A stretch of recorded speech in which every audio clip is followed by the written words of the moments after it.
Shavua Tov, good morning everyone. Thank you very much for coming back. Welcome. So glad to see everyone. Last week we began our study on modesty, and our class is entitled Modesty, Shmodesty, Who Cares as Long as I Look Good? I told you last week that our goal for last week was I care, we care. The goal for this week is how do I care? What do I need to do? So today we're going to be looking at the requirements, the halachic requirements. We are here a group of women strong, not to, God forbid, point fingers, feel uncomfortable. We are here a group of women strong to learn the sources. And that is the greatest, most wonderful way to help ourselves grow one step up from where we are. We're not here to, God forbid, point fingers or, I don't know, look awkward or feel awkward. We are here a group of women strong to study the sources, and of course learning is the one and only way to get ourselves to grow one step beyond the step that I am at now. The first thing that I'd like to do in discussing the laws, which we're going to be looking at today, the laws of tzniut, is to break down the laws into the following three categories. Our sages break down the laws of modesty into three categories. Page number 1. You don't have to speak one word of Hebrew in order to understand this class, but I told you that I do believe very strongly in looking at the sources, and that is what we're going to do. Category number 1 of the laws of tzniut is called Dat Moshe. Page 1, source 1. Dat Moshe. What is Dat Moshe? Dat Moshe are those laws of tzniut, the underlined portion, Sha'isha chayevet bahem min haTorah. Dat Moshe are those laws of tzniut which are obligated from the Torah. Not things which somebody kind of felt, well, I think we should do this, it would be nice to do that. No, Dat Moshe are those things which are obligated from the Torah. A quick example, for instance, לצאת לרחוב בבגדים שאינם מכסים את גופה כראוי. If a woman were to walk into a public domain with clothing that does not cover the necessary parts of the body that need to be covered, that would be a breach of Dat Moshe. And of course today we're going to learn, it's going to be like Anatomy 101, what are the parts of the body that need to be covered by Dat Moshe, the things that the Torah requires. Anything that is under the category of Dat Moshe, chova hi muchletet, is an absolute requirement. So the things that are under Dat Moshe, they are not subject to change. They will not change based on time and based on custom. Things that are Dat Moshe, they don't change. Dat Moshe is not subject to what most women are doing, what's in vogue, what most women are doing.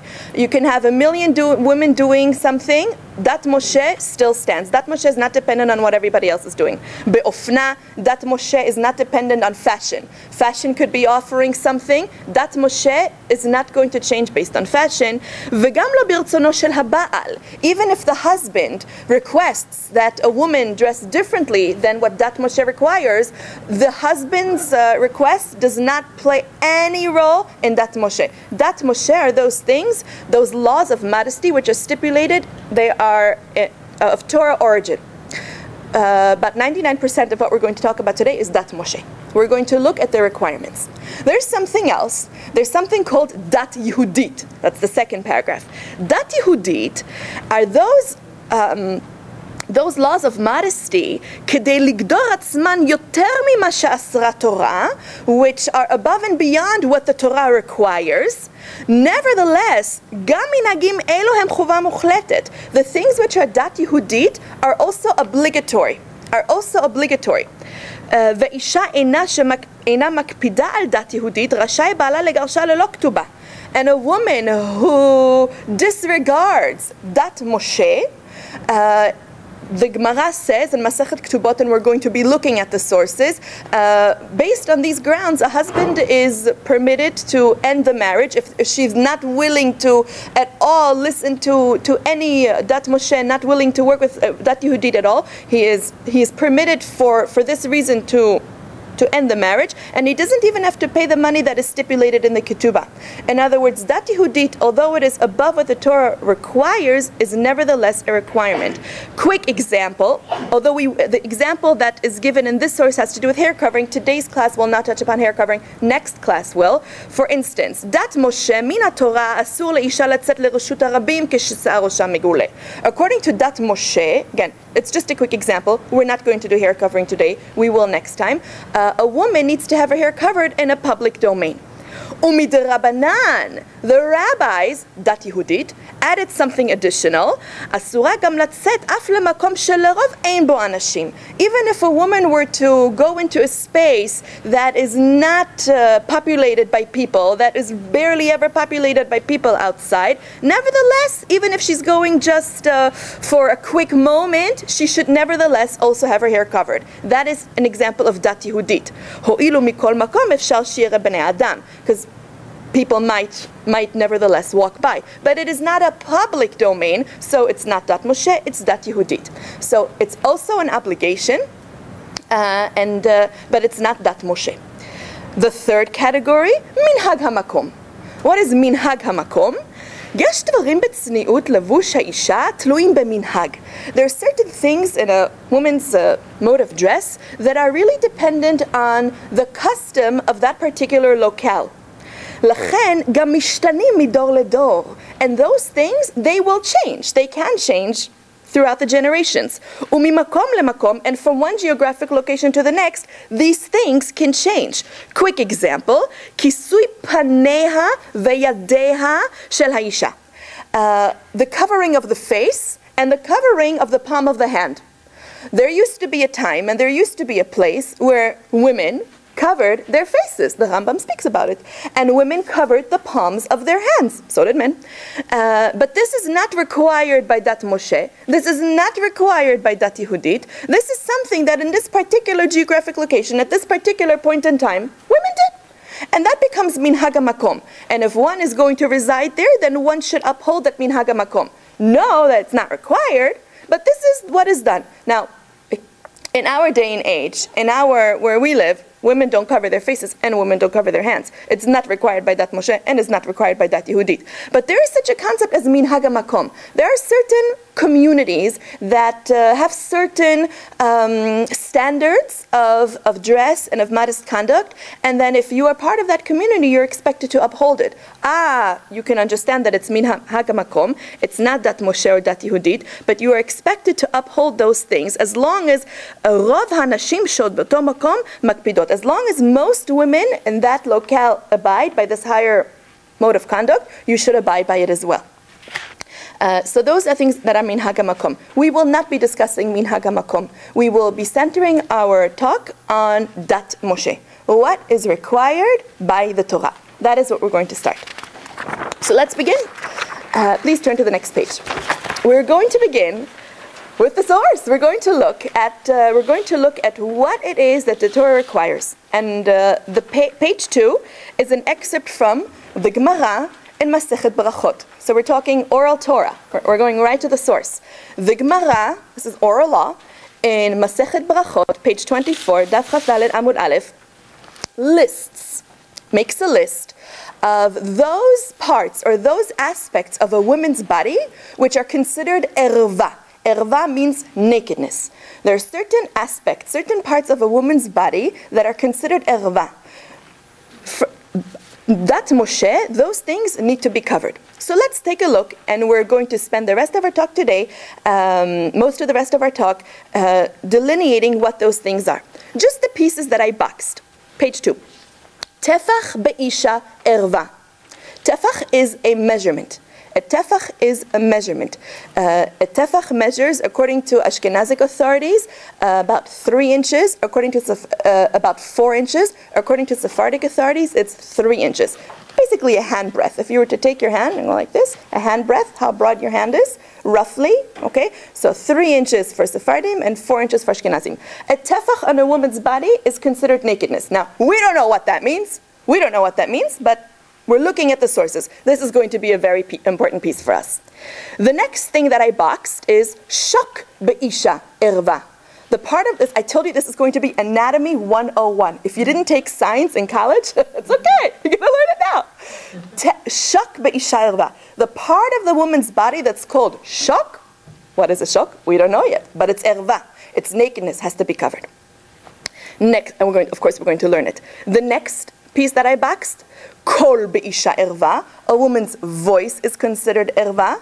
Today we will not talk about voice. Possibly next time we will talk about voice. Is referring to a voice of song, singing voice, and it's right here in the Gemara. Today we will not touch upon it. And the last piece that's boxed in this page, se'ar be'isha erva. A woman's hair is erva, is considered nakedness. A woman's hair. Today I told you we're not going to talk about hair covering. We will talk about that next time we meet. Please turn the page. The next page is also a Gemara in Masechet Ktubot. So we're still oral law. This is still the Torah.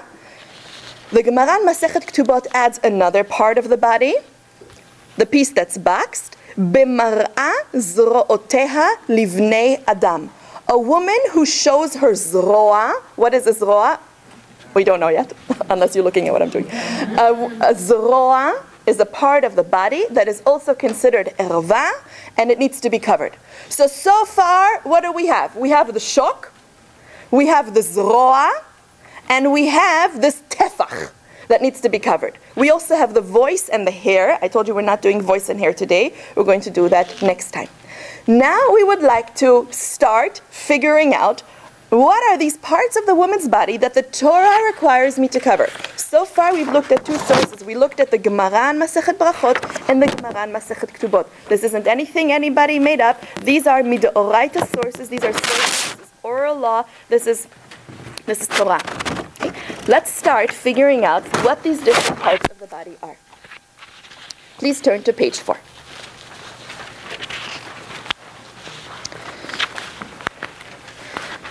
The first box in Masechet Brachot that I told you about was tefach be'isha erva. This measurement called tefach, this handbreadth on a woman's body, is considered nakedness. Now, the sources want to figure out what part of the woman's body that if you expose a handbreadth of it, is that considered nakedness? So the sources tell us any part of a woman's body that is a part of the body that is typically covered, and the Gemara will tell us exactly what does it mean typically covered, is considered erva. A part of a woman's body that is typically covered is considered erva. If a woman were to touch this part of her body, she would be required to wash her hands before she would make a blessing or pray. She would be required to wash her hands. If she were to touch a part of her body that is not required to be covered, she doesn't have to wash her hands before she would make a blessing or pray. But if a woman touches a part of her body that is usually covered, that halachically needs to be covered, then she would need to wash her hands. So we're going to look at the sources and see what are the parts of a woman's body that if she were to touch them, these are the parts of the woman's body that are considered erva, nakedness, that if she were to touch them, she would need to wash her hands before she were to pray or learn Torah or make a blessing. And that is going to help us in figuring out, so what is the tefach referring to? What is a handbreadth? What is 3.5 inches worth of that that's considered nakedness? So here we go. Source number 4. Source number 4. 1, 2, 3. Third line. I'll come to the first 2 lines soon. Third line. מקום מגולה בגוף האדם שאינו מחויב נטילת ידיים מנגע בו. The parts of a person's body, the parts of a body which are allowed to be revealed, that if she were to touch them, she would not need to do netilat yadayim, she would not need to wash her hands, are harosh, her head, face, panim, her face, וחלק התחתון של הזרועות, and the bottom part of her arm, underneath the elbow. So, elbow, underneath the elbow, right, including your hand, right, the part that's underneath your elbow, including the hand, and your face, okay. If you were to touch that part of your body, you would not need to wash your hands. Those are the parts of the body that are makom megule. These are revealed parts of the body. They don't need to be covered. Hatzavar bichlal hapanim. Your neck is part of your face. doesn't need to be covered either, according to 98% of authorities. Your neck does not need to be covered either. It's part of hatzavar bichlal hapanim, v'nechshav kemakom megule, and it is considered by 98% of authorities, it's considered an exposed part of the body. Ha'lehalan mehatzavar makom mechuseh. But beneath the neck, that's already considered a makom mechuseh, a part of a woman's body that's covered. Were she to touch a part of her body that's beneath the neck, she would be required to do netilat yadayim.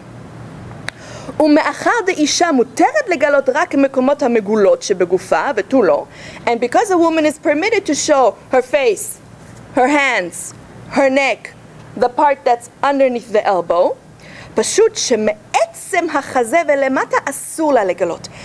we're going to get so particular and so exact here. I told you, it's Anatomy 101. We're going to get really exact as to, so what's the boundary? Where does it start? Where do the places that need to be covered, where does that start from? So here we go. There is a part of the woman's body, it's called etzem hachazeh. Etzem hachazeh translated into English means breastbone. In English we call it the collarbone. Okay, so the sources tell us what are the exact boundaries, right, of where the neck, because the neck is allowed to be exposed, where the neck stops, and where the part of the woman's body that is makom mechuseh, that needs to be covered, were she to touch it, she would need to wash her hands. It starts kasher danim mahem gvulei hatzavar da demishtei atzamot hachazeh. The two bones, again, the Hebrew sources call it etzem hachazeh, the breastbone. In English, we call it, as you see in English, the collarbone. Tchilat makom hachazehu. The beginning of your chest, according to halachic authorities, is your collarbone. Tchilat makom hachazehu. Umehen velemata eino od bichlal hatzavar. Collarbone and down is not your neck anymore. Neck, you can expose. Collarbone and down, right? Lemata eino od bichlal makom hatzavar is not considered your neck anymore. וכמו תמיד, המחצית שעל גבולי המקום בכלל המקום. The border is part of what needs to be covered. The border, which delineates the difference between neck and private parts that need to be covered, the border is part of what needs to be covered. Which means that halachically, the collarbones in the front of a woman's body is the beginning of the part, the makom mechuseh, the parts which need to be covered. Mideoraita. Again, we're only doing dat Moshe, we're only doing those things which are required. וכאשר יורד למקום עצם החזה ומתחיל הגוף העיקרי, beneath the collarbones is already the actual body. ושוב, אין זה בכלל הצוואר. And that is not part of the body. וזהו גבול הצוואר האדם מלפניו. So this is the boundary for the neckline in the front. This is the boundary for the neckline in the front. Is a collarbone. It's very easy for every woman to feel it and to feel where her collarbone is. The collarbone too, halachically, needs to be covered. The collarbone too needs to be covered. That is what we see, and this is all based on, if you take a look at the top, the box on the first column of page 4 is all based on the Shulchan Aruch. I'm not telling you any minhag makom. We're not learning any local customs or stringencies or things that have been, women have taken upon themselves over the ages, based on Orach Chaim, right? One of the 4 sections in the Shulchan Aruch. This is all basic dat Moshe. Okay. Let's take a look at the sides. Right? The front, we understand, is the collarbone, including the collarbone. Let's take a look at the side of the neck. ודע, דשני עצמות הכתף שמימין ומשמאל נפגשים תחת הסנטר. Oh, actually he's going to add one more point. I'm sorry, before we get to the sides, he's going to make one more point. If you were to kind of follow along on your collarbone, you would see that at some point, the collarbones don't meet. There's that mushy part in the middle. There's that little space in the middle. Okay? That, believe it or not, that half, on me it's, I don't know, like half an inch. Every woman is different. Some women have a greater space. Some women have less of a space. Where it meets, like kind of under your chin, that little mushy part right here, einam nistamim, the collarbones don't actually meet totally right here. V'yesh b'neim kmo chalal katan, there's that little window, this little kind of opening, שאין שם עצם, and there's no bone there. והוא המקום שלב מונח קשר העניבה. A man typically puts his tie knot over there. Like, it's really trying to show you where this is. ונראה שמקום זה אינו בכלל החזה. This is not part of the collarbone. It's not part of the actual like chest area, this little tiny half inch over here. מאשר שאין מאחוריו עצמות, because there is no bone behind it. ונחשב כהמשך הצוואר. It's considered the continuation of your neck. So guess what, ladies? It's allowed to be exposed. Okay? I told you I'm going to be very specific here. This little tiny mushy part, okay, in between your collarbones is allowed to be exposed because it's considered part of the tzavar. It's not considered part of the etzem hachazeh. You're allowed exposed? I told you. I'm only going to teach you the bare minimum. Now, continue. הרבה נשים מניחות פתח קטן בעליונו של החולצה. Many women who know about this, therefore, were to, let's say, leave the top button open. Now, that's all right, בתנאי שהוא כל כך קטן שלא מתגלה על ידו עצמות החזה כלל וכלל. If you have such a shirt where if you were to leave something open, only this mushy part would be exposed, you're cool, you're fine, no problem. But in our day and age, it's very hard to find such shirts. The gap between the top button and the following button is usually more than that little piece. So technically, this little mushy part is allowed to be revealed, no problem. You just have to find in your wardrobe how you're going to do this. Most shirts being sold, the gap between the top button and the next button are much larger. Is much larger than that, and some of the collarbone is inevitably going to be revealed. Okay?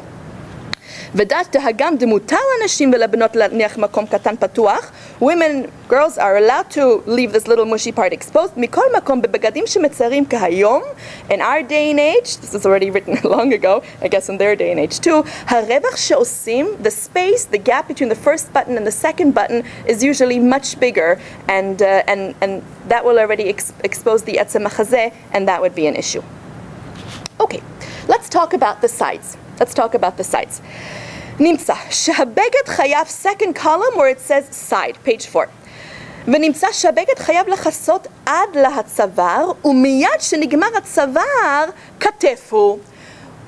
Where your neck ends, okay, is where your shoulder halachically begins. והוא מקום דלא מצאנו להותר, and the shoulder is also not permitted to be exposed. The shoulder is already part of, what did we call it? מקום מכוסה. A part of a woman's body that is covered, that were she to touch it, she would have to wash her hands if she was going to make a blessing or learn Torah or pray.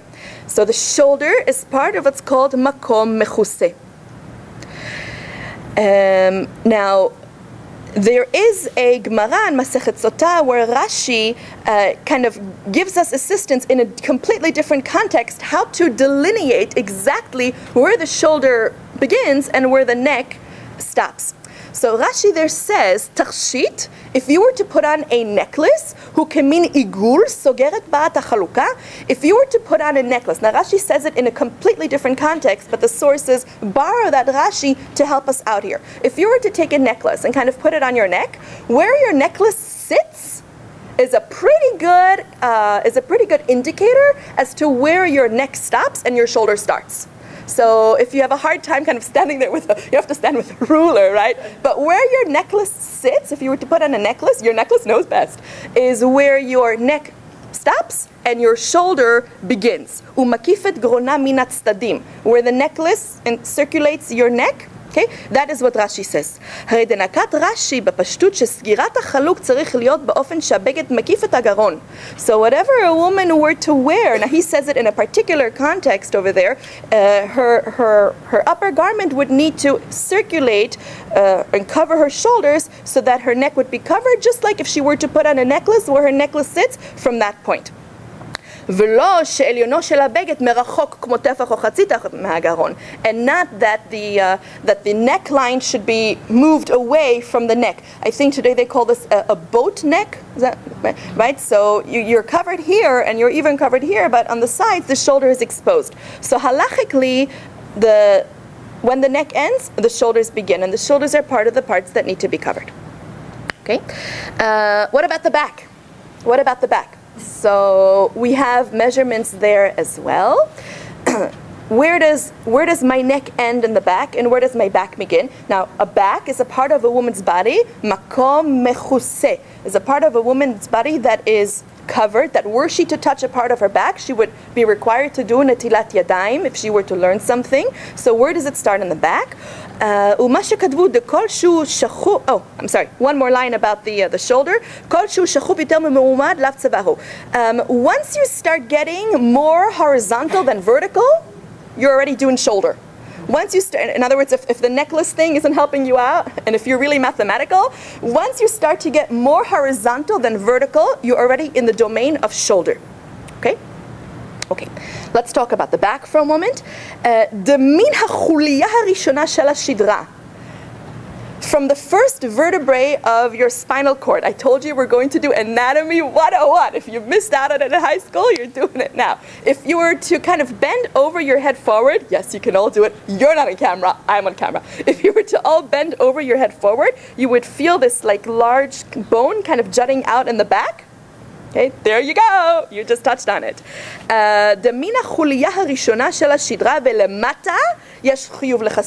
From that point below, that's the makom mechuseh that needs to be covered. Now, the part in the back is actually a little bit higher than the part in the front. Okay, so if you kind of, right, the collarbone is actually a little bit lower down than this elevated bone in the back. So this bone that juts out in the back is the border, and if you were to put on a necklace, the necklace trick will work in the back also.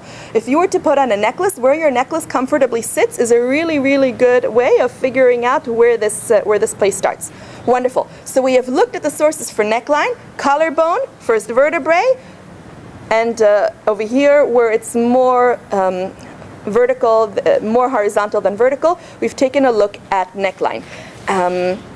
There is one halachic authority who holds that the bottom part of the neck should also be covered, which is why sometimes women will cover, wear either always a collar or something to cover part of the bottom of the neck. But 98% of sources don't require that, and I told you I'm only going to learn Dat Moshe with you. So, but if you do see a woman who does that, you don't think that, oh, I don't know, right? It's right. She's following whatever she's following. Did you say that the backbone has to be covered too? Yeah, that's where it starts. Remember, we saw that the borderline is part of the actual part, and we're going to see this concept coming up again and again. Above her elbow. You mean if it was uncovered? Yeah, exactly. Right. Were it to be uncovered. Thank you. Okay, let's talk about the zroa. We saw in the Gemara in Masechet Ketubot, page 72, that a zroa, the Gemara says, Mar'a zrootea lebnei Adam. That was on page 3. The Gemara says that the zroa is a part of a woman's body that is considered erva. So let's take a look at zroa. On page 5, at the top of the page, I wrote Mishnah Masechet Ohalot. I didn't photocopy it for you because it's so anatomical. There is a Mishnah in Tractate Ohalot, which reads like an anatomy book. It tells you all the parts, all the bones and sinews and tendons and limbs of a woman's body.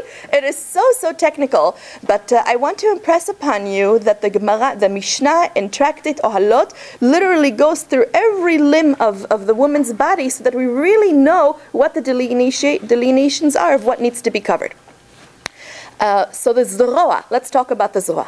The zroa is your upper arm, okay? It begins with this joint right here on your shoulder, and it ends with and including your elbow. The zroa is the upper arm. Says the Gemara in Masechet Ketubot, right? The zroa is part of what's considered erva, and it begins with this joint in your shoulder over here, and it ends with and including the joint that is your elbow. That is the upper arm, that is the zroa. So let's take a look. Page 5 on top. המרפקים מהווים חלק מהזרוע העליונה וחייבים בכיסוי. The elbow itself is part of the zroa, is part of this entire zroa bone, and also requires covering. אותן ההלכות הנוגעות לחלק העליון שהזרוע, and all the laws which pertain, which we're going to learn, all the laws which pertain to the upper arm pertain לגבי המרפק. This is called the marpek, pertain to the elbow as well. ויש חיוב לכסתו לגמרי, and there's an obligation to cover the elbow as well, and then all the sources are listed. זאת בניגוד לדעה המוטעית, there is this mistaken thing thrown around out there, לפיה רק החלק העליון של הזרוע חייב כיסוי, that only the upper part of the זרוע requires covering. This is mistaken. ולא המרפק עצמו, and if you're up to the elbow, you don't really need to cover the elbow. This is mistaken. זו טעות. This is a mistake. משום שהמרפק היינו חלק מהעבר שחייב בכיסוי. Because the elbow is part of the joint that is the elbow is the lower part of the bone, the zroa bone, which requires covering al pi halacha according to Dat Moshe. בנוסף לכך, המרפק אינו עצם נפרדת. The elbow is not its own separate bone. And now he's going to get really technical. He's going to explain how the elbow is like a ball and socket. I told you we're going to get very technical. It's like a ball and socket. So the elbow, most of the elbow joint is part of the upper zroa. Now there are two tiny little, as part of the socket, there are two tiny little sides of a bone which are part of the lower arm, but because 90% of the elbow is an extension of the zroa, the entire elbow needs to be covered as well. Okay? And the rest of the technicalities are listed over there. There is a widespread misconception regarding the rule that I showed you on page 2, the Gemara in Masechet Brachot, which reads, Tefach be'isha erva. We learned that a tefach, a handbreadth, on a woman's body is considered nakedness. Oh, so what about less than a handbreadth? What about less than a handbreadth? Is that nakedness or is that not nakedness? There are many people who mistakenly take this sentence of tefach be'isha erva, a tefach on a woman's body, 3.5 inches of a woman's body is considered nakedness. So in other words, any part of a woman's body that has to be covered, were she to reveal 3.5 inches of that, oh, nakedness. But less than 3.5 inches, not nakedness. That's exactly what the Gemara says. Tefach be'isha erva. A tefach of the exposed areas is considered nakedness. But less than a tefach? What about less than a tefach? So many women take this, and it has taken many women to really a place of misconception. Now we are here, a group of women strong, to crack the sources, and that's what we're going to do. So we're going to dispel this misconception.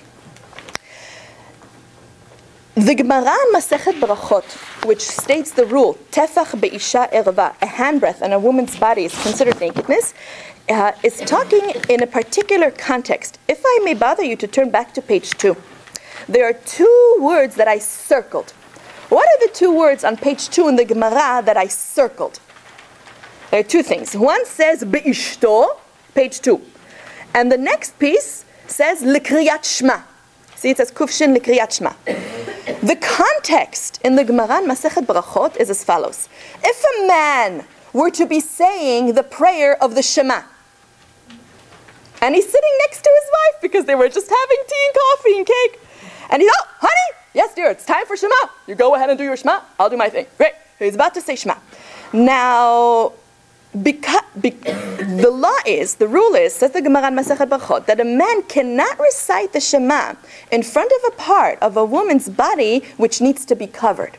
So if there's something that's halachically erva, nakedness, he cannot recite the Shema in front, now here is referring to his wife, if she has more than a tefach of that exposed. That's the context of this rule, tefach be'isha erva. So here's how it works. If he were to need to say the Shema, and she has 3 inches of her arm exposed, she has, let's say, less than a tefach exposed, it's okay. He can go ahead and say the Shema, assuming that it's his own wife. Okay? This rule does not mean that a woman can go into public and expose less than a tefach of the places which need to be covered because, well, it's less than a tefach. The Gemara says only a tefach is nakedness. I'm less than a tefach. Again, a tefach, according to Sephardic sources, is 3 inches. According to Ashkenazic sources, is 4 inches. This rule means that if a man were to be saying the Shema, that if he is reciting it in front of his wife and she is more than a tefach exposed, okay, then he should not be reciting the Shema. Either he goes to another room, or maybe she can kind of adjust her sleeves or whatever needs to be adjusted. Okay, it's very cute. It's very cute. But this is the context in which it is said. Now let's go back to our source on page 5, and we're going to sharpen what we just learned.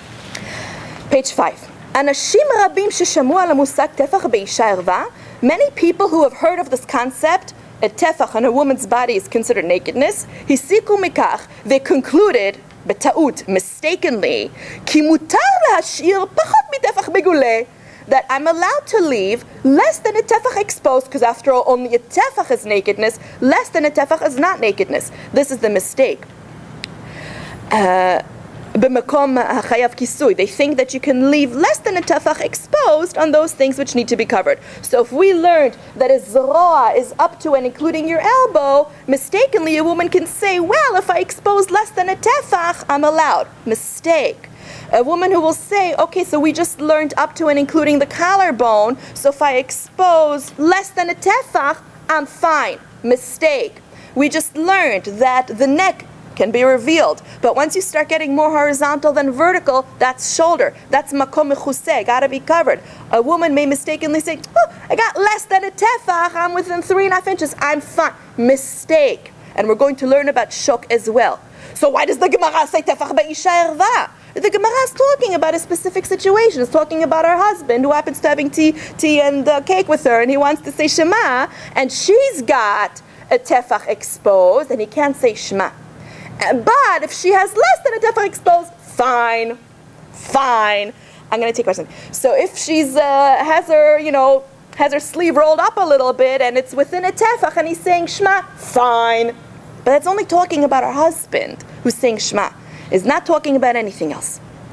מכוח טעות בסיסית זו, because of this mistake, הם מרשים לנשותיהם לשיר 2-4 סנטימטרים מזרוש חשופים. Many people mistakenly say, oh, so I can leave, a couple of inches or centimeters of my upper arm or whatever it is uncovered, including the elbow. I'm not going to cover it. Because of this rule, tefach be'isha arva, they mistakenly interpreted. Zu ta'ut chamura. This is a serious mistake because we're talking about a breach in Dat Moshe. Remember we said Dat Moshe, Dat Yidin Minhag HaMakom. Arm is Dat Moshe. We're talking about a breach in Dat Moshe. Mishum שההלכה דורשת כיסוי מוחלט של מקומות האסורים. Halacha requires a complete covering of all the body parts. We have not looked at all of them yet. מידת הטפח ניתנה רק בקשר למצב בו הבעל אומר ברכה בפני אשתו. The tefach is only relevant when a man is saying a blessing and his wife is next to him. כשאינה מכוסה לגמרי, and she's not 100% covered. So if she's got, if she's within 3-4 inches, fine, no problem. But this is not an open invitation or giving permission to leave a couple of inches exposed in front of a person, in front of a man who's not her husband. Therefore, all those places on a woman's body, we didn't do all of them yet, which need to be covered. They need to be covered, right, from the beginning until the end of the boundaries which we are stipulating. The leniency, the permission that's given to be, that you're allowed to have your 3-4 inches exposed, right, tefach be'isha erva, nogeh rak, applies only leba'al u'bnei mishpacha krovim me'od, applies only to her husband, her brothers, her sons who are saying a blessing, who are going to say the name of God, and she happens to have a couple of inches exposed, right? In such a case, right, it's okay. But to allow a woman to now leave those parts exposed as what she always does, this is not what this rule is indicating at all. In fact, there's a little anecdote. I photocopied it for you. I think it's cute. In the Gemara in Masechet Baba Kama on page 5, there's a little anecdote. Not all women used to have ovens in their houses. So it was pretty common for a woman to say, hey, honey, to her neighbor, can I come over and bake in your oven? Sure, come on over. And they would have this, like baking get-togethers because not everybody had an oven. So the Gemara in Masechet Berachot says, if a woman's wife was having a little baking get-together with her friend next door, he would make sure not to be in the kitchen. Why? Because the Gemara in Masechet Berachot says, typically women, roll up their sleeves and, get busy. Fine, no problem. So the man would just make sure not to be in the room. Look at the sensitivity that they had of, if they're baking together, surely they roll up their sleeves. I mean, that's what women do when they bake. No problem, they can roll up their sleeves, but I'm not going to be there, right? Because a zroa is a part of a woman that is typically covered. This is an anecdote in the Gemara. Next page.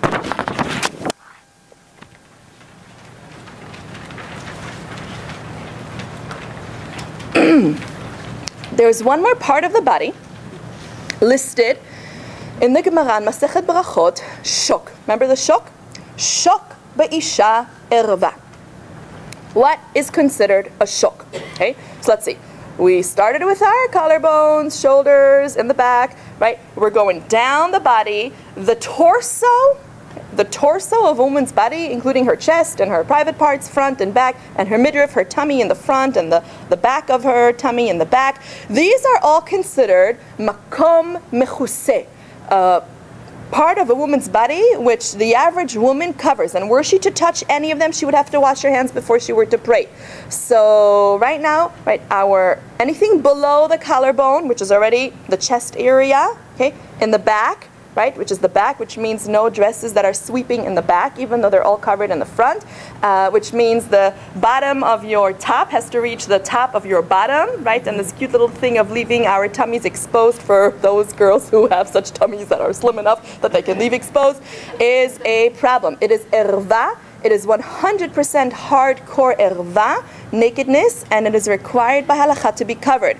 Even if, she's, reaching up to something, right, then she needs to make sure that she's going to be covered. So too with the zroa, if you're reaching up to something, right, and your sleeve slides forward and there are men in the room, then you should kind of make sure that as you're reaching forward, your zroa stays covered. When a woman bends down to pick something up and right, things inevitably are exposed. If your shirt is not, let's say, snug enough, then you need to make sure that when you're bending down to pick something up, this area doesn't become exposed. This is all dat Moshe. This is nothing, right? This is not minhag makom. These are not extra stringencies. This is all dat Moshe, bare minimum requirements, as mentioned in the Torah.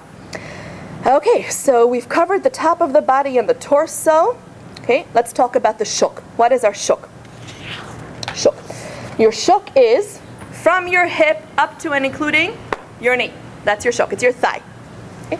Your shok is from your hip up to and including your knee. This is what most authorities hold.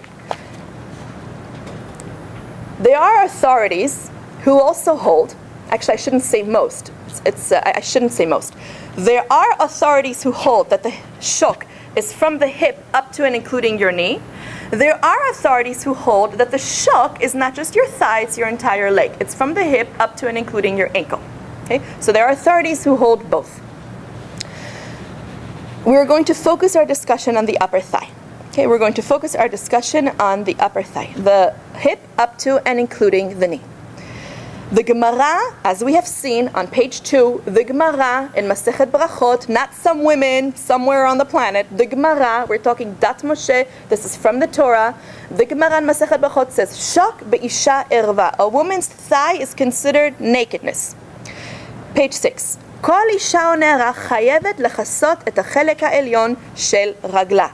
Every woman, every girl is required to cover the thigh up to and including the knee. Kolel habirkaim, including the knee. Zot mishum shaberech eino etzem bifnei atzma. The knee is not a bone in and of itself, okay? And then he goes into a little more detail on that. Ela mehave chelek me'akatze hatachton shel haberech. It is the me'akatze hatachton hameugad shel etzem hayerech. It is the bottom of your, it is considered halachically the bottom of your thigh. Halachically, it's considered the bottom of your thigh. עצם זו ממשיכה עד לנקודה המוחה ביותר של הברך. So if you were to take your hand and to kind of feel to your knee, where your knee ends is halachically where your shok ends. Where your knee ends, halachically, that's where your shok ends. Okay? כך שכאשר אדם יושב, so when you're sitting, it makes it easier to feel for it when you're sitting. ומניח את ידיו על ברכיו, and you put your hand on your knee, and if you were to touch בקצה התחתון המעוגל, if you were to touch that lower kind of rounded part of the knee, נמצאת בדיוק מתחת לברך. You're right under your knee, you have reached the edge of the shok. Okay? מאחר וחלקה העליון של הרגל חייב להיות מכוסה לגמרי, so the thigh needs to be completely covered, and that reaches down and includes up to and including the knee. Okay, so the knee needs to be covered. It's not something extra. It's not something, an extra stringency. It's part of the shok. It's part of the shok. Okay? It needs to be covered at all times. When running, when walking, when biking, when jogging, when sitting, when climbing. You treat your knee like you treat your thigh. It's part of it. It's the shok. Okay? Halakha doesn't make a distinction between elbows and knees. They're not something separate. The elbow, the malpek, is part of the zeroa. The berech is part of the yerech. The elbow is part of the upper arm. The knee is part of the thigh. Page 6, second paragraph. אף על פי שחלקי הזרוע והרגל העליונים שניהם מוגדרים בהלכה כערווה. Now we learned, this is really exciting, we learned that the zroa is erva, nakedness, needs to be covered, your upper arm. We also just learned that your shok, your thigh, is erva, is nakedness. But there is a difference between the erva of the upper arm and the erva of the thigh. The rules are slightly different. So here's how it works. There's a very significant difference. The zroa, third line, second paragraph, החלק העליון של הזרועות חייב בכיסוי. The upper arm needs to be covered, אך אין חיוב הלכתי להסתיר את צורתו. But there is no obligation to hide its shape. Like, for instance, you don't have to put a scarf around your entire upper body so that the shape of your arm is hidden. The shape of your arm, and we will talk a little more about this soon, the general shape of the upper arm, like you can all tell, whoa, there's an upper arm right there, right? That's okay, that's fine. Not so for the thigh. The general shape of the thigh, not only does the thigh need to be covered, but the general shape of the thigh also needs to be covered. לעומת זאת, הלכה מחמירה הרבה יותר לגבי החלק העליון של הרגל. The law is much more, requires much more for the shok than it requires for the zeroa. הרגליים חייבות להיות מכוסות באופן כזה, שתהיינה מכוסות לגמרי. The shok needs to be covered in such a way that even its shape is completely covered. ולא יהיה ניתן כלל להבחין בעצם הירחים בחלק העליון של הרגל. And that you should not be able to make out the shape of the thigh. Now that makes sense because a woman's private areas are right there near her thigh, and it is more of a place of erva, of nakedness, than, let's say, her arm, which does not have that closeness, that nearness to a woman's private areas. So if a woman were to be covering her thigh with, let's say, pants, so she covered the skin of her thigh, but in terms of covering the shape of a thigh, that part has not been addressed. And the law is that the shape of the thigh also needs to be covered. Not so with the zroa. With the zroa, okay, as long as you're covered, we'll talk a little bit more about the zroa soon, but the general shape, like you can all tell that I've got an upper arm here, right? And that's fine. With the thigh, it wouldn't be fine. The shape has to be covered as well, and that is achieved by wearing a skirt. Bottom of page 6, לשון חז"ל בעניין הנזם הנגרם מאזור ירכיים שאינו מוסתר כראוי. Our sages were very our sages speak a lot about the damage that is done when the upper thigh is not covered as it is supposed to. And the Gemara does not mince its words. The Gemara in Tractate Nedarim says the following. כל המסתכל בעקבה של האישה הבין לו בנים שאינם מהוגנים. Any man, now the Gemara is trying to speak clean. I'm going to tell you what the Gemara says. It's speaking cleanly, and then I'll tell you what it means. Any man who gazes, now the Gemara says heel, okay? the Gemara does it often. When the Gemara doesn't want to say something like inappropriate, it says it a little bit cleanly. Any man who gazes at the heel of a woman, the commentaries tell us it's referring to her thigh, is going to have children who are not appropriate children. They're going to be doing inappropriate things. A man who were to gaze at the thigh, the Gemara says heel, it's referring to thigh, were to gaze at the thigh of a woman, is going to have inappropriate children. So the Gemara itself explains it's referring to the thigh, which is which is closer to the because it's so close to a woman's private parts, they say heel and they don't say thigh. So thigh has a really, really higher level of seriousness than, for instance, upper arm, which again, the general shape you're allowed to see. I would like to share with you something else. Please turn to page 6b. It's the next page. It's 6b because it was too late at night to look for whiteout and change the pagination. So it's 6b. There is a Gemara in Tractate Baba Kama which lists 10 enactments that Ezra, who was one of the people who brought the Jews back up from Babylon to build the second temple, Ezra enacted 10 enactments. Now, what is an enactment? An enactment is something which our sages implement because the keeping of the halachot is weak. If there's an issue, if there's a problem, if things are not being done up to par, then an enactment is made to get things back into shape. Or if there is a particular situation which needs a rectification, an enactment is made to rectify that. Ezra made an enactment. This is at the time of the coming back, after we were coming back after the exile in Bavel to build the second temple. I'm only going to share with you one of the 10 enactments. It's underlined. Ezra made 10 enactments. One of them, which pertains to us, it's underlined, page 6b, Shetehe isha chogeret besinar, that a woman has to gird herself with a piece of, with something which is called a sinar. Now, there are a lot of commentators who explain what a sinar is. It's basically a piece of cloth that a woman would take and she would bind it around herself, almost like a little wraparound skirt.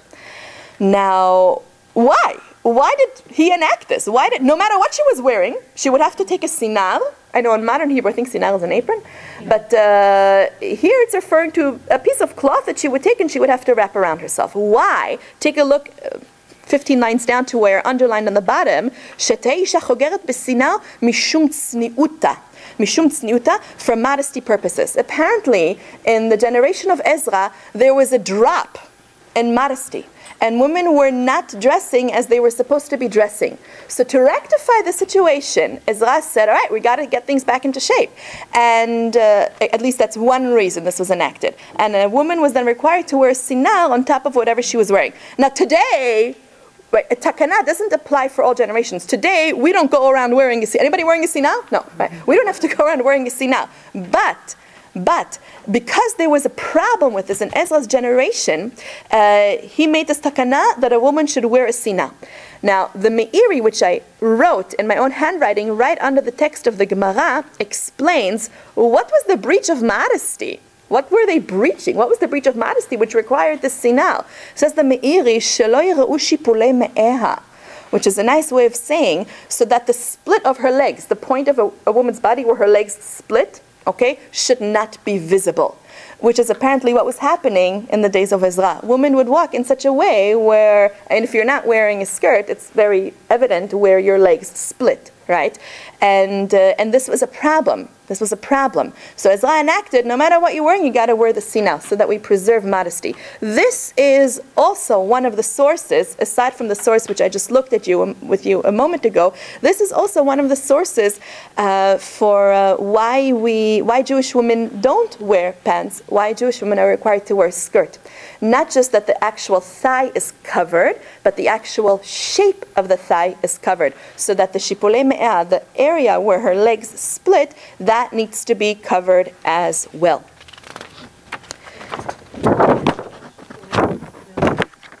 I know. So there are lots of different opinions as to what a sinar is. There's one opinion that says that sinar is like bloomers, like long underwear.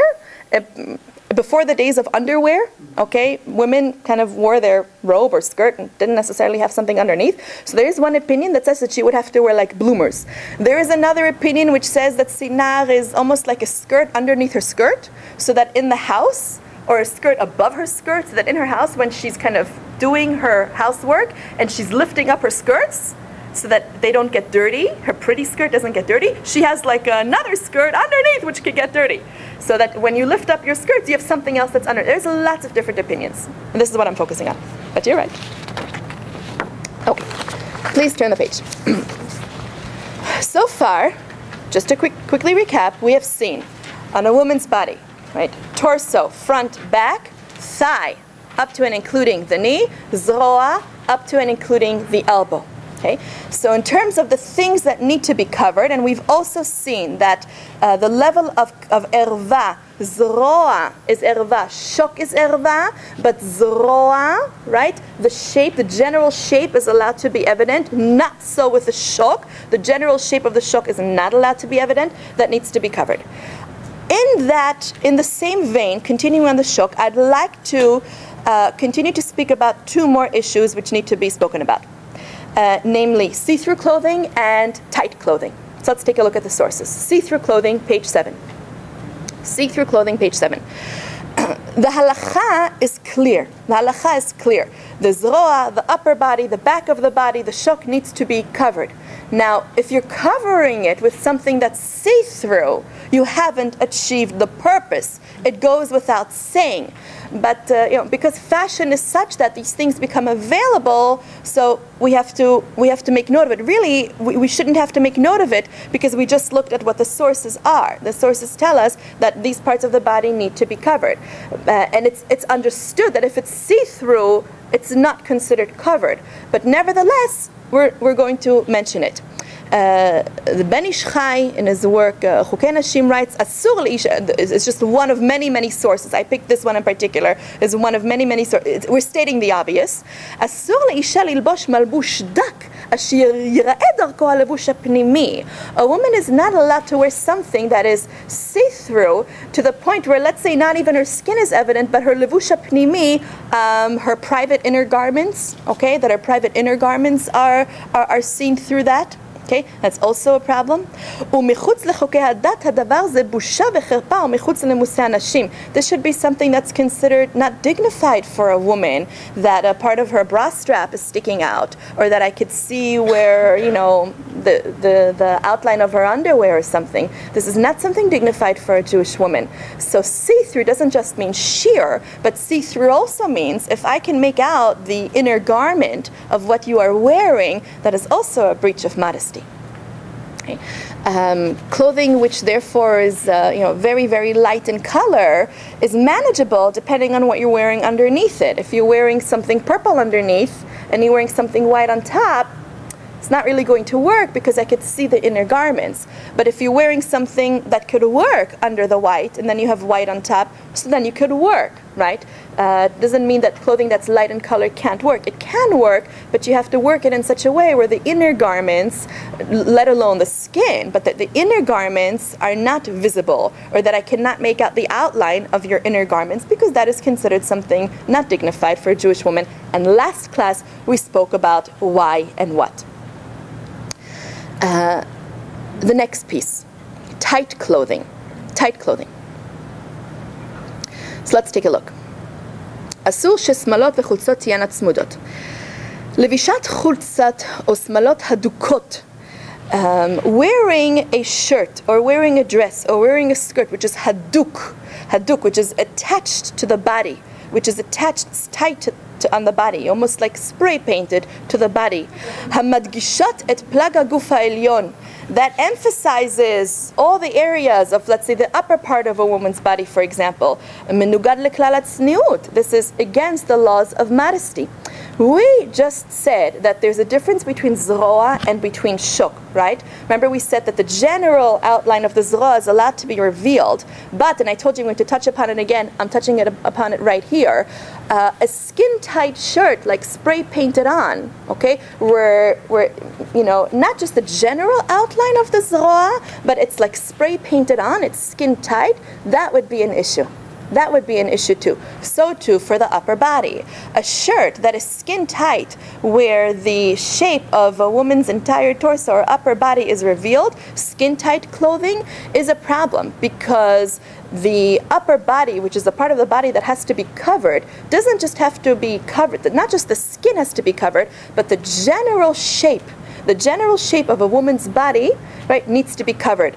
This does not require for a woman to walk around with a large scarf. If she wishes to, if she likes to, she may, okay? But that's not the requirement. The requirement is not that it be completely hidden, okay? Like if I were to put on a potato sack or a burqa or something like that, that's not required. The general appearance that you have, like you can look at me, you all know I have an upper body, I have a torso, I don't have to wear a shawl, is not required by Dat Moshe. It is not. What is required is that the specific shape of my zroa, like if I were to wear a skin-tight shirt, I wouldn't accomplish that. I would have covered the skin of the zroa, but I will not have covered the general shape of the zroa. So too with the upper body. I'm not required halachically to wear something that is going to make it impossible to figure out what's under that burqa. Not required, no. But to wear something skin-tight where the exact shape of my upper body is revealed, that is a problem. My erva, the nakedness, is still exposed. Ah, but my skin is not exposed. It's not just the skin that has to be covered. It is the general shape of the upper body, of the arm, that has to be covered. This becomes even stricter when we get to the shok, when we get to the thigh. For the thigh, let's take a look. Let's read inside. End of the first paragraph there for tight. Kumo ken asur lilbosh chatzait haduka. A woman may not wear a skirt which is clinging, which is tight, hamavlitot et azor hayerachaim, which outlines the appearance of her thigh. Next paragraph. Sibot leisur levishat chulzot nitzmadot. Right, the prohibition of wearing shirts which are skin tight, which are clinging to her body. Asur lilbosh chulza hamat'ima bibchinat midata. Let's say you were to find a shirt and it covers all the necessary body parts, but nitzmedet b'mehudak lechelek ha'alyon shel haguf. It is tight, it is clinging to your upper body. But this is a problem because it is exposing not the skin, but the general shape, the shape of your upper body. Hu hadin lagabei smalot v'chatzayot mibad mekumat. There's this fabric that's very, very, I guess, crinkly, and it's very, very kind of tight. And if you were to put it on, it would be really, really body-fitting and very tight. Hamitkavetz v'nitzmad laraglaim, or things which are very clingy to the legs. All these issues, right, are a problem.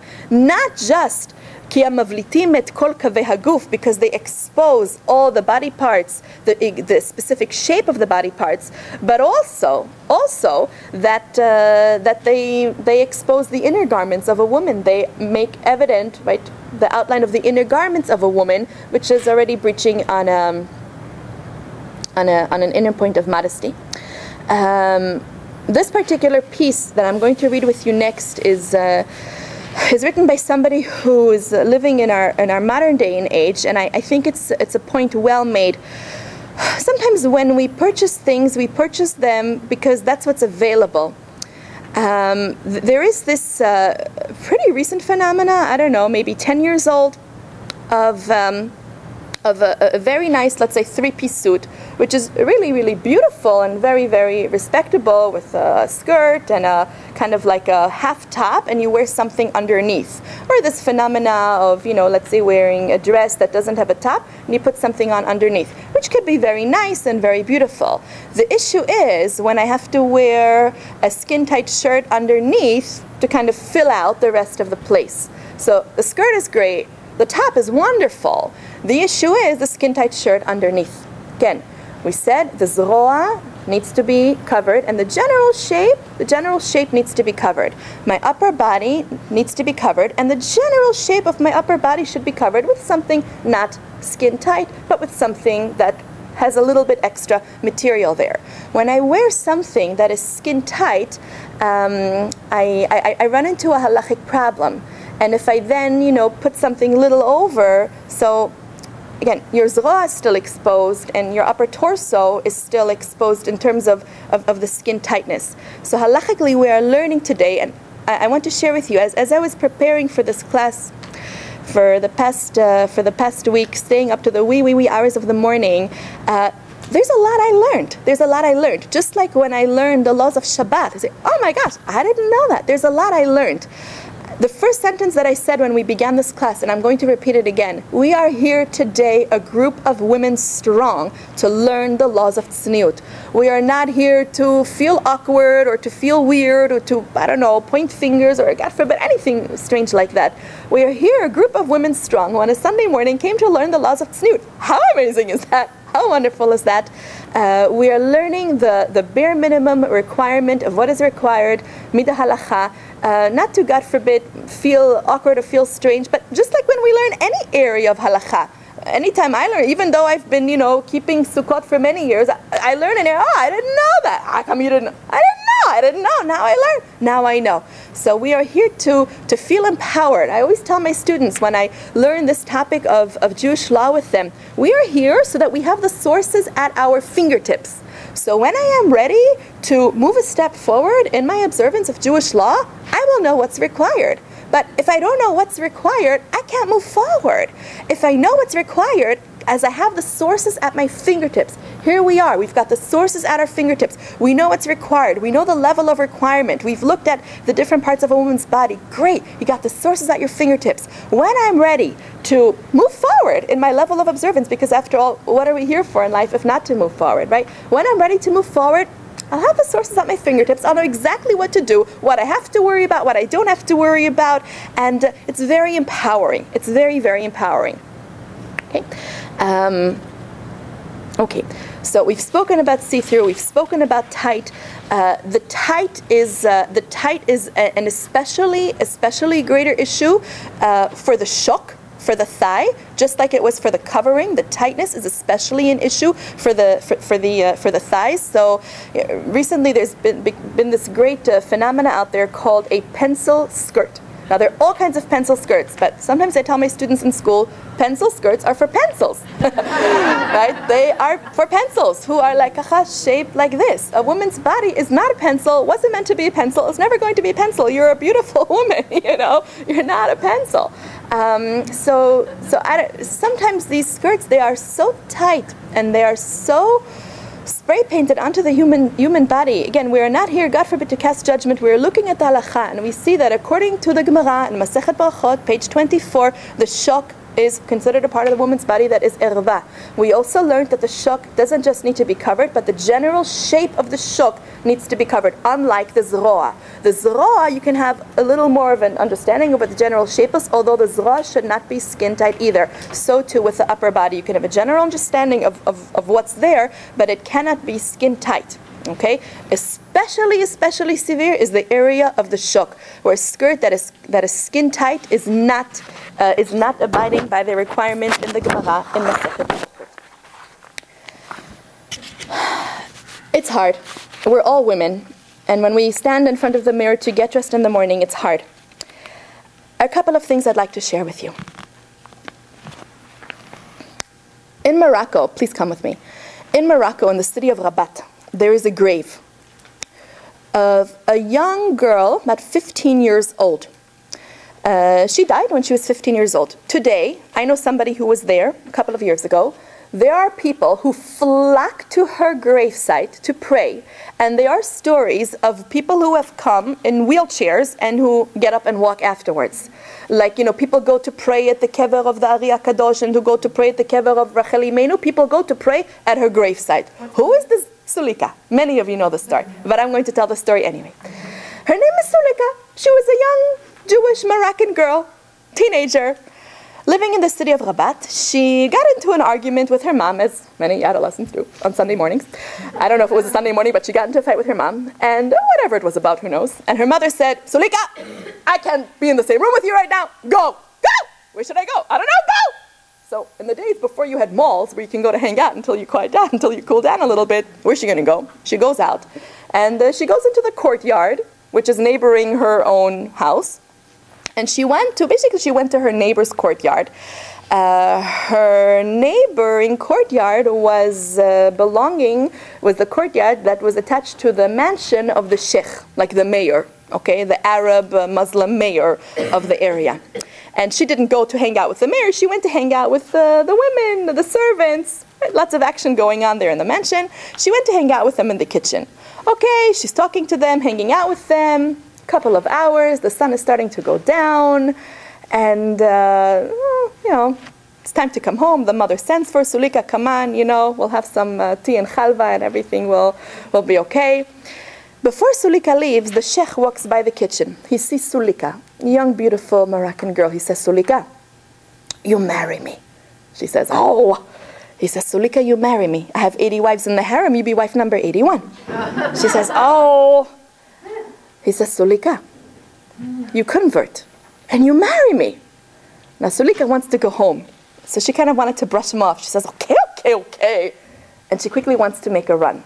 Now, what Sulika doesn't know is that in the Muslim law books, when you say, okay, it's like you gave your consent 3 times.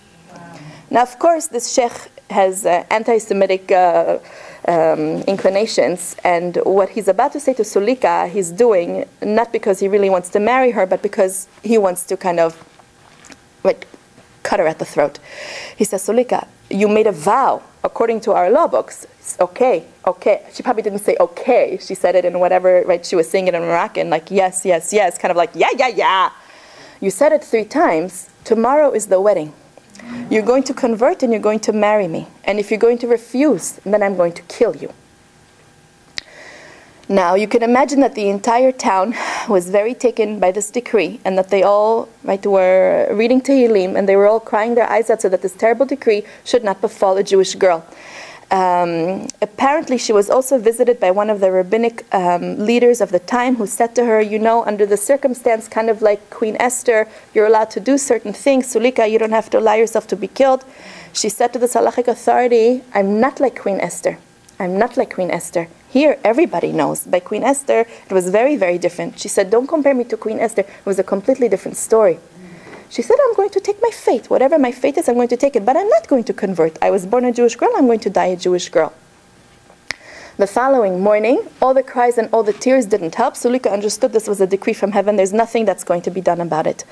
The mode of her death, I'm sure many of you who know the story. The mode of her death was going to be to take her 2 legs and to tie them to the tails of 2 horses, and to basically have the horses run around the town until she dies like this.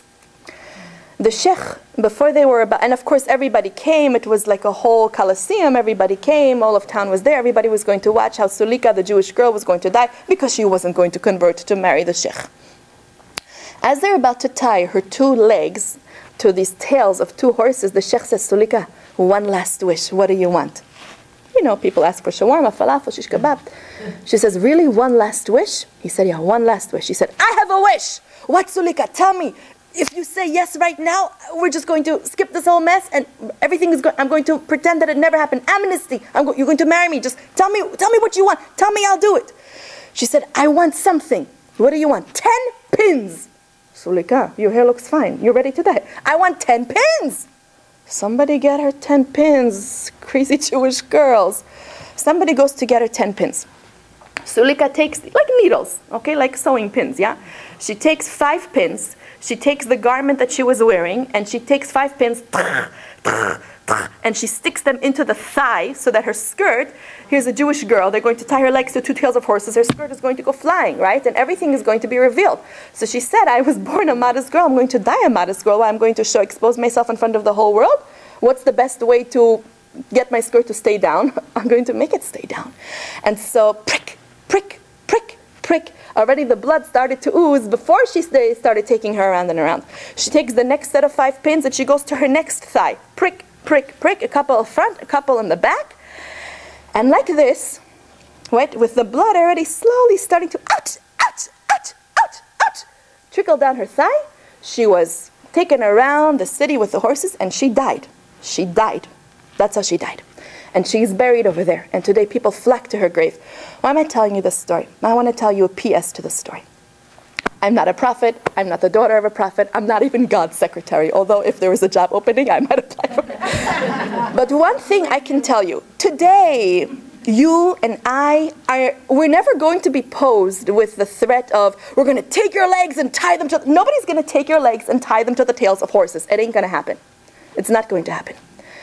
But I guarantee you, I wasn't there, but I can guarantee you that in heaven, just like you can understand the angels were having a commotion. Master of the universe! You see your Jewish daughter! She's breaking her thighs so her skirt will be getting... You can imagine the commotion. You can imagine the uproar up in heaven. I promise you. I'm not a prophet. I promise you. Today, when a Jewish girl takes something, whether it's an extra button that has to be buttoned, whether it's something that, well, kind of has to go back on the rack, and it hurts. I know, we're all girls. It hurts when you have to take something, and because it's not 100%, you have to put it back on the rack. It hurts as much as the prick of the pin of sulika in her thigh. When I have to take a skirt, when I have to take a top, and it's smashing, but it's not 100%. A little bit here, a little bit here, a little bit here, a little bit tight, a little bit pull, a little bit sharp, and I put it back on the rack, or I close one more button, or I, adjust it over here or over there, or I just, this is, I don't buy it, even though it's 75% off, and it's my color. It hurts. It hurts not more and not less than the prick of Sulika's pin in her thigh. And I guarantee you that up in heaven, did you see her? Where? Skokie Boulevard! She put it back! Woo! And the angels are going crazy. Nobody is going to tie your legs to the tails of horses. But for us, our pinprick, the pain that we feel but it looks better when it's skin tight, I know. But think of Sulika. It looks better, and it hurts to wear something a little bit looser. It hurts. It's not, but it's better. It's more kacha. It's more like this. It's not so. I can't. Well, you can. It hurts. It hurts. It hurts like Sulika's pinpricks in her thigh. And it makes a big commotion up in heaven. It makes a very, very big commotion up in heaven too. Don't think that only back then they had such tests. Today they don't have such tests. We do. We do. And I think the tests that we have are probably much harder than the test that she had. Why? Because she had a tailor who made all her clothes. Today, you go and so much is available. So much is available. And sometimes we pick our clothes by what's available, but not by that which is halachically, not that which works within the framework of halacha. Look at what else. Look at the power that you have. You didn't know you had this power in your thigh. Page 8. Page 8. Page 8. A word against the pencils. Take a look. There's a pasuk in Sefer Tehillim. We all know the pasuk. Eshtecha kegefen poriya beyarketei betecha. Your wife is going to be like a fruitful vine beyarketei betecha. Yarketei betecha, I bolded it, literally means in the corner of your home. Yerech, we learned means thigh, right? Yerech, in this case, b'yarketei betecha, your wife is a blessing that Hashem gives. A blessing that Hashem gives, that your wife is going to be like a fruitful vine in the corner of your home. Doesn't mean women have to be in the corner, no. But just follow me for a minute. This word, yerech, when it means not thigh but corner, we have it once again in the Torah, in the book of Vayikra, in the Holy Temple. In the Holy Temple, when we take the sacrifice to slaughter and to put it on the altar as an atonement for the Jewish people, right? The holy service in the Beit HaMikdash, over there it says, V'shachatoto, the priest should slaughter the animal, where? Al yerech hamizbeach, at the corner of the altar. And then they're going to bring it on the altar, and it's going to serve for an atonement for the entire Jewish people. Says the Midrash Tanchuma, unbelievable. Next, page 8. Amar Rabbi Pinchas, HaKohen Bar Chama, bizman she'it tznuah betoch habayit. When a woman is modest, when a woman dresses within the framework of halacha, כשם שהמזבח מחפר, כך היא מחפרת.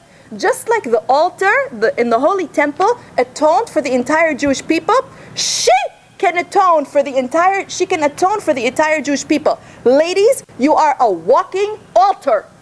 You are a walking mizbeach. What the altar in the holy temple could do, you could do. Well, I'm not a kohen, I'm not slaughtering any animals. You don't need to slaughter anything. Slaughter half my wardrobe. You don't need to slaughter anything. But when a woman dresses b'tzniut, I didn't make it up. Keshem shehamizbeach mechaper, just like the altar atones for the Jewish people, kachi mechaperet al beita. She also atones for her household. God forbid, a terrible decree is supposed to come, a terrible misfortune. Pencil skirt, loose-fitting skirt. Like a kohen, like an altar. Collarbone, no collarbone. Low cut, not low cut. Skin tight, not skin tight. Simple things. So silly if I think about it. You're a walking altar. You didn't know it. You're a walking holy temple. The power that you have to atone for the Jewish people, to atone for your family members, to atone for your household with what? With the piece of fabric that I put on me? Look at the power that God entrusts in us. Look at the power that God gives to us. With a little piece of fabric, with a little button, with a little something extra, right? A little coverage here, a little coverage there, a little more fabric here, a little bit less skin tight over there, and you can atone for your entire household. You can atone for Am Yisrael. We learn this because here it says, "B'yalketei betecha." Here it says the same phrase, "Al yerech hamizbech." The Midrash says, "Make no mistake, the woman is like an altar." What we don't have today because we don't have a Beit HaMikdash, we have it. Every woman in her own house is like a walking Beit HaMikdash. Even more. For all those of you who ever wanted to wear tefillin but didn't, look at this. Where do you put your tefillin? Well, you got two. You put one on your head and you put one on your arm. And this is our ot. This is our sign. This is our covenant between us and God. Take a look at the last paragraph over here. Kulanu nosot ot brit. We too, we also are carriers of the covenant, of that sign on our arm and on our head. We learned that we know that women are not obligated in the mitzvah of tefillin. In fact, a woman should not wear tefillin. Yesh lehem, second line, yesh lehem mitzvah hamakbila letefillin. You have a mitzvah that is parallel to tefillin. Ha-mitzvah hagdola shel, number one, kisui sa'ar, which I didn't talk about today. We're going to talk about next time, the covering of a woman's hair. Where do you put tefillin? On your head. What does a married Jewish woman put on her head? Something to cover her head. That, tell us the commentaries, is parallel to the tefillin of a man. Is parallel, that is your sign of the covenant, right? Your hat, your head covering, is parallel. It's parallel. The mekadeshet ha'isha. This is what elevates you. Bedomeh lekdusha, and the holiness that emanates from the head covering of a woman's head is comparable to the holiness otam ma'atzilim tefillin shel rosh ha'ish, that a man draws down when he dons his tefillin every morning. So too, a woman covers her zroa, and where does the box of the tefillin go? It goes on your zroa. It's true, the straps are tied in the lower arm. The box goes on your zroa. That is parallel. Our covering of our zroa is parallel, tell us the sources, to the tefillin that a man puts on his arm. These two mitzvot, they crown the Jewish person. And a person who wears tefillin, a person who puts on her head and covers her arm, can prevent many, many terrible things from befalling. The Rambam speaks so much about the greatness of wearing tefillin and all the great things that it brings to a person. Kedushat tefillin, kol zman shetefillin berosho, veberizro shel adam eino nimshach b'schok u'besicha u'betela ve'eino me'arer machshavot ra'ot. So long as a man wears his tefillin, he's going to be saved and guarded from all kinds of immoral things. So too, with the covering of the head and the covering of the arm, like it's supposed to be done. מלבד התפילין של ראש מניח אדם תפילין גם של יד. Last paragraph. כשם שהתפילין נקראת בתורה אות נאמנות, and just like the tefillin is a sign between us and God, בינינו לבין הקדוש ברוך הוא, so too, כיסוי הזרוע כהלכה. A woman who covers her zroa, according to the requirements of the law, is a sign of the covenant. Is a sign of the covenant. Why so? Why is the arm a sign of the covenant and not the thigh? Tell us the sources. You know, in the world at large out there, what kind of differentiates us between other people, in the outside world, most women, they don't cover their hair. And for most women, sleeveless arms is is the norm. Thigh, people know. Thigh, say, oh, that's a mini skirt. People know. It's not so modest.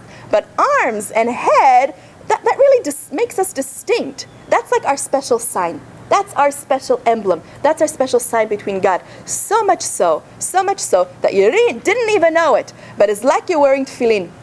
Something on my head, something on my arm, the way it's supposed to be, is like I'm wearing tefillin. Last source that I want to share with you. Last source, last page. Gemara and Masechet Sotah. The Gemara and Masechet Sotah. The Gemara says, from where do we learn fear of God? Show me a role model. Show me a role model. I can say, whoa, look at this person. Learn the fear of God from this person. So who do you think the Gemara is going to pick? Moshe Rabbeinu, right? Rabbi Yochanan ben Zakkai, I don't know. Yehuda HaNasi, I don't know. Aaron HaKohen, I don't know. Shmuel HaNavi, right? Great prophets. Show me a person from whom I can learn fear of God. Abraham, Isaac, Jacob, right? Sarah, Rivka, Rachel, and Leah. No. Yeah, sure, you could learn a lot of things. Fear of God? You want to learn fear of God? Come, I'll take you. Page 9. Lamadnu yirat chet. From where can you learn fear of God? You want to see a role model? I'll show you a role model. Mi betula. Young girl. Not married girl. She's not even married. We're going to learn from. Oh, you want to learn? Says the Gemara. Come, I'll take you to a young girl. You want to learn fear of God? Look at this young girl. Which young girl? Come, I'll show you. Yirat chet mi betula de Rabbi Yochanan shama'a. One time Rabbi Yochanan was going outside and he overheard a young girl, adolescent, a teenage girl. He overheard her talking. Maybe she was in her backyard, I don't know. But he overheard her saying something. And what did she say? Nafla apa. She fell to her face. Young girl. Doesn't even say what her name is, who her father is, who her husband is. She wasn't even nothing. She's a young girl. She fell to her face. Veka'amra. And he heard her say, Ribono shel olam, Master of the world, I have one request of you. Barata Gan Eden, Barata Gehenom. You created Gan Eden and you created Gehenom. I know. The whole world, I know. You created all kinds of domains in the world. Barata tzadikim, barata reshaim. You created righteous people, you created evildoers. I know, God. There's a lot of things going on out there. There's a big bad world out there. God, I have one request of you, okay? Yiratzon milfanecha shelo yikashlu bi bnei adam. Gotta help me out, God. I have one request of you. Yiratzon milfanecha, may it be your will that nobody should stumble because of me. Thank you, God. Nobody should stumble because of me. Shelo yikashlu bi bnei adam. I pray to you, God, please, make it work for me. I'm doing my part. Please, God, may it be your will that nobody should stumble because of me. Says the Gemara, you want a role model? You want a role model? Look at a Jewish girl. That's your role model. That's your role model. Our Jewish girl who teaches us Yirat Chet, who is a walking altar, who has her own, so to speak, tefillin on her head and on her arm. Ladies, I thank you for coming today, a group of women strong, to learn together the halachot of tzniut.